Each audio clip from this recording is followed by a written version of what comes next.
कभी काम आवे ले ले। फ्री में चीज लेने की इतनी आदत पड़ गई। वैद्यनाथ में भगवान शिव जी इस तरह विराजित हुए कि रावण को लगा कि मैं शिव जी के पास यहाँ कैलाश पर दर्शन करने आता हूं, ऐसा न करूं कि शिव जी को अपने यहाँ लंका ही ले चलूं, क्योंकि बहुत सारे लोग जिनके बच्चे जिनका संस्कार अच्छा होता है वो अपने बच्चों को गुरुकुल में भेजते हैं। गुरु गृह गए पढ़न रघुराई, अल्पकाल विद्या सब आई। जब बच्चे गुरुकुल जाते हैं पढ़ने के लिए, माने राजा का भी बच्चा है तो गुरुकुल में जाकर के पढ़ाई करता, विद्यालय में जाके पढ़ता, विश्वविद्यालय जाता है। लेकिन जो लोग बड़े हो जाते हैं अर्थात अहंकारी ऐसे हो गए तो वो फिर ट्यूशन लगा लेते हैं। बोले गुरुजी हमारे यहाँ आएंगे। गुरुजी चले आ रहे हैं साइकिल से, लूना से, स्कूटर से, मोटरसाइकिल से, घंटी बजाकर बच्चे कहते हैं थोड़ा सा पढ़ लीजिए। अंदर से चाय बिस्कुट आता है, गुरुजी चाय बिस्कुट लेते हैं। बच्चा सोचता है कि ये तो मेरा पिताजी ने इनको नौकर रखा है। फिर बच्चा पढ़ाई थोड़ी करता है, टाइम पास करता है। फिर गुरुजी बच्चे को मारते नहीं हैं, कहते हैं प्लीज याद कर लेना।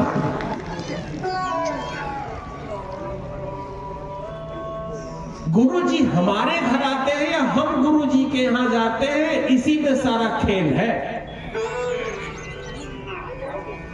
रावण ने भगवान शिव से कहा आप हमारे साथ चलिए। शिव जी को अपना एक एक सिर काट काट के चढ़ाता जा रहा था। 9 सिर काट के चढ़ा दिए थे। दुराभिमानी था। भगवान शिव क्या करते, कहा धीरज रखो, मान जाओ, ठीक है तुम जो कहोगे करेंगे। भगवान शिव ने कहा ठीक है मैं चलने को तैयार हूं, लेकिन बीच में कहीं मत रखना, नहीं तो फिर मैं वहीं रह जाऊंगा। भगवान शिव अपने उस पिंडी के रूप में, शिवलिंग के रूप में चले हैं वहां से। और जैसे ही वो देवघर के निकट पहुंचते हैं, रावण को मूत्रोत्सर्ग की इच्छा हुई। और फिर जब कभी किसी को ऐसी इच्छा हो तो दबाना नहीं चाहिए। जो लोग बीच बीच में उठ के जाते हैं ना, इनको वही समस्या रहती। और फिर रावण ने देखा वहां एक पशु चराने वाला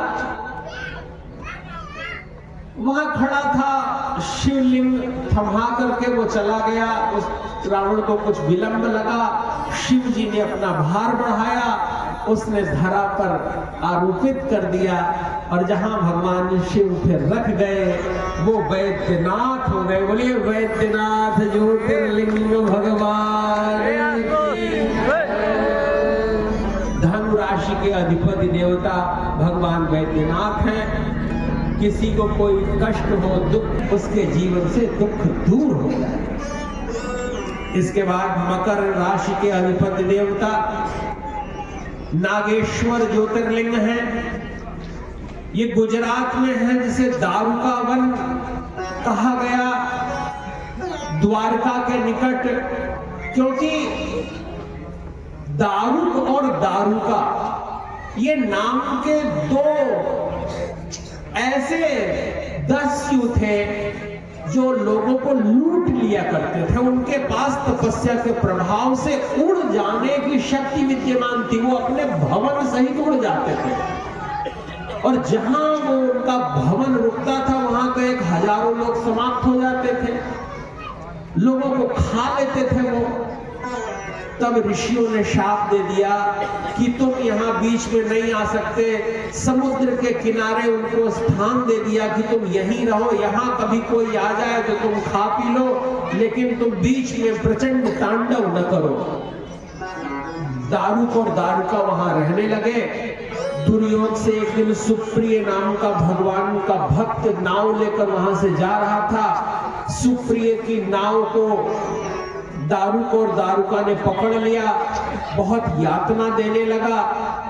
लेकिन ये पार्थिव शिवलिंग बनाकर भगवान शिव का पूजन करने लगा। भगवान शिव के पूजन के प्रभाव से भगवान शिव प्रसन्न हो गए और उन्होंने दारुक और दारुका को समाप्त कर वहां पर नागेश्वर ज्योतिर्लिंग के रूप में स्थान लिया। बोलिए नागेश्वर ज्योतिर्लिंग भगवान की।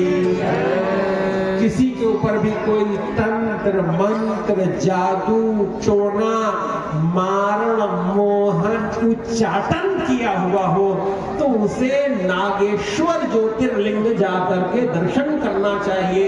किसी भी तरह का ये ऊपरी प्रभाव समाप्त हो जाएगा। ऊपरी प्रभाव कब होता है? जब कोई सामान्य तौर पर दक्षिण दिशा में पैर करके नहीं सोना चाहिए, लेकिन कोई आनंद में दक्षिण की ओर पैर करके सो जाए, अथवा केश न बांधे। सामान्य तौर पे आजकल फैशन चला है, स्त्रियां अपने खुले केश रखती हैं। पति की भी हिम्मत नहीं है कि अपने मेहरारू से कह दे कि तू चोटी कर ले। तो जिसके केश खुले रहते हैं उसके एक केश को लेकर के कोई भी तंत्र किया जा सकता है। तो इस संसार में सबसे ज्यादा गोपनीय क्या है? केश गोपनीय है। प्राचीन काल में जिसके पति नहीं रहते वो एक चोटी करती थी, जिसके घर में पति रहते थे वो दो चोटी करती थी। वेणी बंधन कहते हैं ना, जिसे त्रिवेणी है कि तीन वेणियां हैं लेकिन बांधेंगे तो दो ही दिखाई देंगी। एक गुप्त रहती है सरस्वती, ये त्रिवेणी है। तो वेणी बंधन बहुत जरूरी रहता था। सिर पर पल्ला रखे और बाल ऐसा नहीं कि कंघी करे, ककई में मार जुआ नहीं करे और तोड़ के बाल बाहर फेंक दे।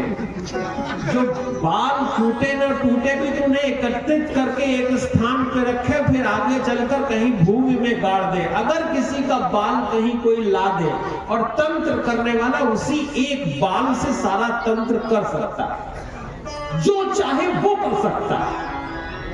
हमारे आचार्य लोग सब मंत्र जानते हैं, करते नहीं, बात अलग है, लेकिन जानते सब।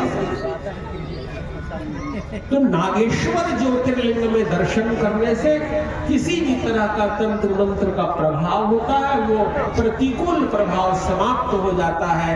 ऐसे हैं हमारे भगवान नागेश्वर ज्योतिर्लिंग। उसके बाद जो 11वें ज्योतिर्लिंग हैं वे हैं रामेश्वरम ज्योतिर्लिंग, जो कुंभ राशि के अधिपति देवता। एक बार जब भगवान श्री राम त्रेता युग में सीता जी के हरण के अनंतर समुद्र के किनारे पहुंचते हैं, उस समय भगवान ने वहां पर बालुका के शिवलिंग का निर्माण किया और उन्हें रामेश्वरम कहा कि राम जी के ईश्वर है वे रामेश्वर। देखिए समाज से अर्थ बदल जाता है, लेकिन भगवान राम के लिए भगवान शिव की उपासना है। राम जी परम शैव है। बंधुओं, अगर रामचरितमानस में भी पूछे कि राम जी ने क्या किया है, तो राम जी कहते हैं कि मैंने शिव जी की स्थापना की है, भालू बंदरों से दोस्ती की है, और फिर मां भगवती सीता। उन्होंने कहीं नहीं कहा कि मैंने पराक्रम किया है। ये विनयशीलता है। अगर जीवन में कभी कुछ करना हो, भगवान आपको समृद्ध बनाए, संपन्न बनाए, तो आप भगवान के मंदिर बनवाइए। और मंदिर बनवाने से भी बड़ा महत्वपूर्ण है कि उनकी सेवा पूजा की व्यवस्था रखिए। मंदिर बनवा दे और दिया बाती न हो तो भी तो पाप पड़ेगा। इसलिए निरंतर भगवत चिंतन करिए। जिसके घर के द्वार पर तुलसी जी रहती हैं वहां कभी उपद्रव नहीं होता। जहां गाय बंधी रहती है वहां कभी कोई प्रतिकूलता प्रवेश नहीं करती, क्योंकि गौ माता में 84 लाख देवता विद्यमान रहते हैं। यहाँ तक कि लक्ष्मी जी को कहीं स्थान नहीं मिला तो लक्ष्मी जी ने गाय के गोबर में स्थान पाया। इस तरह दैवीय संपदा रहती है। वाह, भगवान की अनंत कृपा है। नागेश्वर ज्योतिर्लिंग सब ठीक करेंगे, रामेश्वरम ज्योतिर्लिंग सब ठीक करेंगे। बोले रामेश्वरम ज्योतिर्लिंग भगवान की।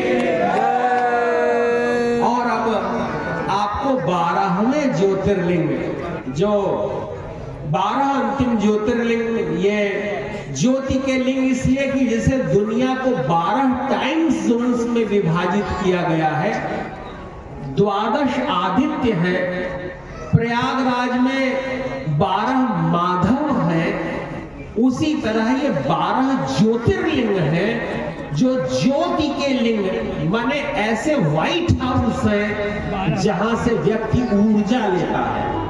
और जहां ऊर्जा है, ऊर्जा के निकट शक्ति है, शक्ति में सामर्थ्य है और सामर्थ्य से जगत चल रहा है। तो मैं आपको 12वें ज्योतिर्लिंग भुष्मेश्वर ज्योतिर्लिंग की कथा सुनाता हूं। देवगिरी नाम का एक प्रसिद्ध पर्वत था, अत्यंत सुरम्य सौम्य अनुकूलता की वहां बयार बहती थी, प्रेम पूर्ण वातावरण रहता था। अलौकिक वातावरण के कारण ही उस स्थान को, उस गिरी को देवगिरी कहा जाता था, माने देवताओं की वो पर्वत उपत्यका। वहां पर सुधर्मा नाम के एक ब्राह्मण रहते थे। उनके पिता बहुत विद्वान थे, क्योंकि इंद्र की सभा का नाम सुधर्मा है। इंद्र की सभा में बाहर लिखा हुआ है सुधर्मा सभा। तो उनके विद्वान पिता ने अपने पुत्र का नाम सुधर्मा रखा कि मेरा पुत्र कभी अधर्म के मार्ग पर न जाए, सदैव धर्म मार्ग में रहे, इसलिए उसका नाम सुधर्मा रखा गया। नाम का प्रभाव अलौकिक होता है। वो लोग नहीं समझ सकते जिन्होंने अपने बच्चे का नाम टिंकू रखा है। अगर उनको इतनी ही प्रतिभा होती तो ऐसा नाम क्यों रखते? जो शास्त्र के अनुकूल है वही आचरणीय है। महर्षि पतंजलि ने महाभाष्य लिखा है और उसके पहले आहनिक का नाम है पशपशाहनिक। स्पृशति स्पृशति इति पशपशाहनिकम। उसमें नाम किसका कैसा रखा जाए इसका आख्यान किया गया है। जैसा नाम रहता है वैसे व्यक्ति के जीवन में फल होता है। देवगिरी पर्वत पर सुधर्मा रहते थे। सुधर्मा बड़े विद्वान थे, सौम्य थे, सरल थे, विनम्र थे, शिष्ट थे, पर उनके यहां संतान नहीं थी। संतान नहीं होने के कारण वे किंचित क्षुब्ध रहते थे, और क्षुब्ध भी इसलिए रहते थे कि उनकी पत्नी सुदेहा थी, जो बार बार उनको रोज इस विषय का स्मरण कराती रहती थी। सुदेहा माने जिसकी शरीर की यष्टि सुंदर है, उसकी देह सुंदर है, सुदेहा। सुदेहा रोज कहती थी कि मेरे संतान नहीं है। और क्यों कहती थी? क्योंकि उसके सगे संबंधी अकेले में मिलकर उसको यही चुटकी काट जाते थे। हमने बहुत देखा है सभाओं में लोग दूसरे का बच्चा लेते हैं और बच्चा सो रहा हो जाके चुटकी काट लेते हैं और रोने लगता है। अरे माताएं तो गुरु जी तक को नहीं छोड़ती, प्रणाम करती हुई चुटकी काट लेती। इस संसार में उपद्रव की कमी नहीं है। सुदेहा नाम भर सुदेहा था। सुदेहा सुधर्मा को चैन से रहने नहीं देती थी। सुधर्मा यत्र तत्र जाते, कथा वार्ता करते, सीधा लाते, घर में बढ़िया भोजन प्रसाद करते, लेकिन रोज ऐसा संवाद कर देती थी कि सुधर्मा व्याकुल हो जाते थे। एक दिन सुदेहा ने कहा, ऐसा करिए कि आप मेरी छोटी बहन घोषमा से विवाह कर लीजिए। पंडित जी ने कहा, न कराओ, एक तुम आई हो तब से तो हम चैन से रह नहीं पा रहे हैं। तुम्हारी छोटी बहन आ जाएगी तो तुम दोनों मिल के हमको डसोगी। पंडित जी ने कहा ना हमसे न हो पाएगा। उन्होंने कहा नहीं, विवाह तो करना ही पड़ेगा क्योंकि संतान प्राप्ति आवश्यक है। पंडित जी नहीं माने। पंडित जी ने बड़ा समझाया कि अगर सौत लकड़ी की भी हो तो भी एक न एक दिन शत्रुता हो जाती है। कोई भी स्त्री अपने घर में अपने बेडरूम में दूसरी औरत को बैठने नहीं देती। और यह विचार सुधर्मा ने किया, लेकिन सुदेहा हठ कर ली, मानी नहीं। और नहीं मानने के कारण अपनी छोटी बहन भूष्मा को अपने घर में ब्याह के ले आई। उसका यही कहना था, छोटी बहन है, दासी की तरह सेवा करेगी, कभी कुछ मांगेगी नहीं, अनुकूल रहेगी, जो देंगे वो खा लेगी, संतान हुई तो ठीक है, नहीं तो कोई बात नहीं। लेकिन भूष्मा अत्यंत पतिव्रता थी, सौम्य वदना थी, सरल चित्ता थी, भक्ति थी। और उस भक्ता के प्रभाव से उस घर में उजियारा आने लगा, क्योंकि वो नित्य पार्थिव शिवलिंग का पूजन करती थी, उसके बाद ही जल ग्रहण करती थी। और ऐसी धर्मप्राण स्त्री होने के कारण एक दिन उसके घर में यह शुभ समाचार आ गया कि संतान होने वाली है। और जैसे ही भूष्मा की गोद भरी, उसी समय सुदेहा की भी गोद भर गई, उसको भी कुक्ष में संतान आ गई। अब दोनों जब गर्भवती हो गई तब सुदेहा का क्रोध बढ़ा, मैं बिना मतलब में इसको अपने घर में ले आई, अब ये संपत्ति में हिस्सा बंटवाएगी। जो जिद करके अपनी बहन को अपनी सपत्नी के रूप में देख रही थी, वही विचार करने लगी, वही कुढ़ने लगी, वही दुखी होने लगी कि मैं कहां से इसको ले आई। दोनों के घर संतान हुई, दोनों धीरे धीरे खेलने लगे, धीरे धीरे बड़े होने लगे। बड़े होने के बाद दोनों का विवाह हो गया। संपत्ति कहां बढ़ती है, जमीन कहां बढ़ती है? जमीन तो घटती है, ईर्ष्या बढ़ती है, क्रोध बढ़ता है, दुख बढ़ता है, आयु बढ़ती है। अगर विवेक बढ़ता तो तांडव न होता, लेकिन विवेक सीमित रहा, क्रोध बढ़ता रहा। और फिर उसी का परिणाम यह हुआ कि एक दिन भूष्मा का पुत्र सो रहा था और सुदेहा रात को उठती है। अमावस्या की रात थी। पूरे ब्रह्मांड में 76% लोग केवल अमावस्या पे पागल होते हैं। जो लोग पागल हुए हैं वो अमावस्या पे पागल हुए हैं। जितने संसार के पुलिस थाने हैं उनमें केवल अमावस्या और पूर्णिमा पे ही आधे से ज्यादा केस आते हैं, बाकी समय केस नहीं आते हैं। सारे अस्पतालों में अमावस्या और पूर्णिमा पे बच्चे पैदा होते हैं, बाकी तो जिसने लोन लिया है उसके यहां बच्चे पैदा होते हैं। लेकिन अमावस्या पूर्णिमा का बड़ा प्रभाव रहता है। अमावस्या पर सुदेहा के चित्त में ऐसी कुछ वृत्ति घुसी कि उसने तेज धारदार हथियार लिया, भूष्मा के पुत्र के शरीर पर हथियार को घोंप घोंप कर उसने मारा।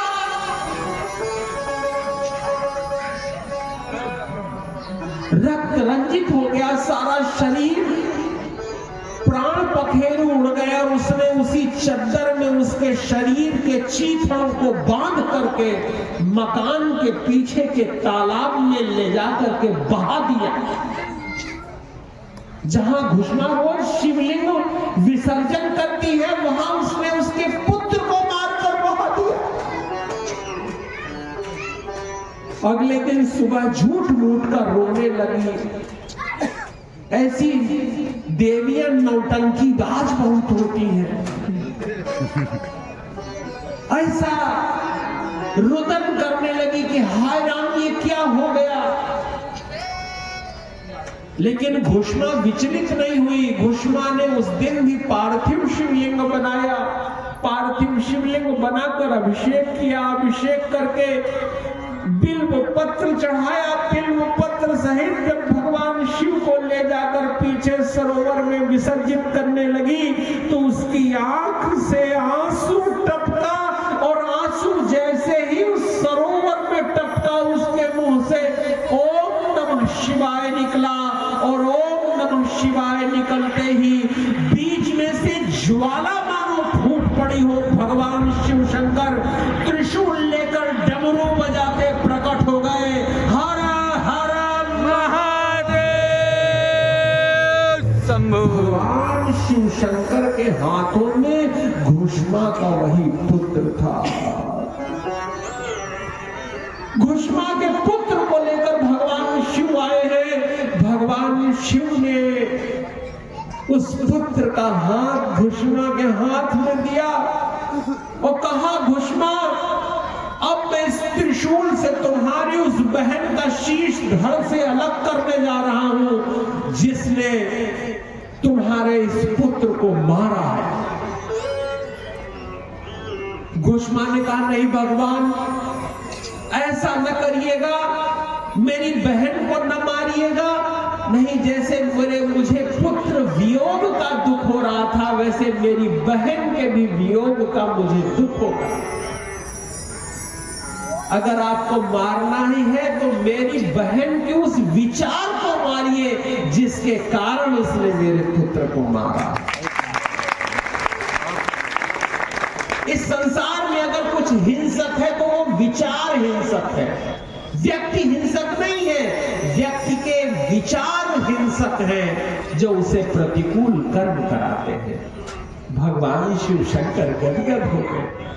भगवान शिव शंकर प्रसन्न हो गए, आनंद में विह्वल हो गए। भगवान ने कहा, मुझे ऐसे ही भक्त प्रिय है जो जिसका सबसे ज्यादा जिसने नुकसान किया हो उसके प्रति भी उनमें क्रोध का भाव नहीं है, क्षमा का भाव है। वही भोले भगवान का भक्त है। भगवान भोले का कौन भक्त है? जो भोला है वही भगवान का भक्त है। भगवान शिव शंकर ने कहा, घुष्मा, तुमसे मैं इतना ज्यादा प्रसन्न हूं कि मैं सदा इस धरती पर तुम्हारे नाम से जाना जाऊंगा। बोलिए घुष्मेश्वर ज्योतिर्लिंग भगवान जय। इस कथा का ये फल है कि जिसके संतान नहीं होती उसके घर संतान पैदा होती है। जिसके यहाँ किसी कारण से संतान का वियोग हो जाता है भगवान उसके घर संतान का दर्शन कराते हैं। जिसके संबंध संतान से प्रतिकूल हो जाते हैं वहां दर्शन करने से उसके घर में संतति सुख प्राप्त होता है। ये द्वादश ज्योतिर्लिंग भगवान का साक्षात अनुग्रह है, उनकी कृपा है। उनका स्तवन मनन चिंतन करने से शुभ और मंगल होता है। भगवान की कृपा अनंत है और उनकी अनंत कृपा को हम अनंत में अनुभव करते हैं। हम लोग हाथ जोड़कर शिव पुराण के पहले और अंतिम श्लोक का पाठ करेंगे, जिससे हम लोगों को संपूर्ण शिव पुराण के श्रवण का फल प्राप्त होगा। भगवान की कृपा से आप सबके घर में शुभता, प्रसन्नता, आनंद की हम भगवान के चरणों में प्रार्थना करते हैं। भगवान गणेश की कृपा करके सबकी चित्त वृत्तियों को शुभ बनाए और अपने ही चरण कमलों में भ्रमर की तरह गुंजायमान रखे। भगवान ऐसी ही कृपा करुणा बनाए रखे।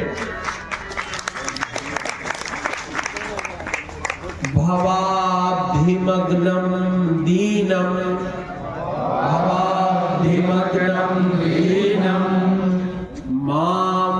समुद्धर मां समुद्धर भवार्णवात भवार्णवात् कर्मग्राह गृहीतांगम कर्मग्राहगृहीतांगम् दासोहम तव शंकर दासोऽहं तव शंकर। और भगवान का शिव पुराण का अंतिम श्लोक एतत् शिव पुराणस्य एतत् शिवपुराणस्य वक्तुः वक्तुः श्रोतुश्च श्रोतुश्च सर्वदा सर्वदा सगणः सगणः ससुतः ससुतः सांबः सांबः शं शं करोतु करोतु करोतु स स शंकरः शंकरः। एतत् शिव पुराणस्य वक्तुः श्रोतुश्च सर्वदा सगणः ससुतः सांबः शं करोतु स शंकरः। बोले शंकर भगवान जय। भगवान की अनंत कृपा से शिव पुराण की कथा यहाँ अपनी दिव्यता के साथ अवस्थित है। कथा तो सदा प्रवहमान रहती है, सदा चलती रहती है। जैसे जल सदा प्रवहमान रहता है, उसी तरह भगवान की कथा ज्ञान गंगा सदा चलती रहती है। इसमें अवगाहन करते रहना है। हम महर्षि संस्थान का बहुत बहुत धन्यवाद देते हैं कि उन्होंने ये सुंदर समायोजन कर, और मैं उन्हें विशेष रूप से कि उन्होंने मेरा चयन किया, मेरी वाणी धन्य हुई। मैंने भगवान का चिंतन कर अपनी वाणी को धन्य बनाया। आप सबकी सपरिया शब्द सेवा भगवान की चर्चा करते हुए एक एक शब्द बोलते हुए मैंने ऐसे अनुभव किया जैसे मैं भगवान के ही चरण दबा रहा हूँ। ऐसे भगवान की कृपा का अवसर प्रदान किया। इसलिए मैं महर्षि संस्थान को धन्यवाद देता हूँ, पूज्य महर्षि महेश योगी जी को धन्यवाद देता हूँ, वेद विद्या मार्तंड ब्रह्मचारी डॉक्टर गिरीश जी को धन्यवाद देता हूँ, आदरणीय वसंत जी और श्री सुनील जी तथा आप सभी अगर न होते तो ये कैसे हो पाता। इसलिए आपको बारंबार धन्यवाद देता हूँ। हमारे ये गंधर्व आए हुए हैं वाराणसी से, ये संगीत शास्त्र के विशेषज्ञ हैं। बोलिए कृपा सिंधु भगवान जय। आप सभी के समक्ष अपनी वाणी को विराम देते हुए जो कुछ कृतित्व है भगवान शिव के चरणों में अर्पित करते हैं। बोले शंकर भगवान की जय।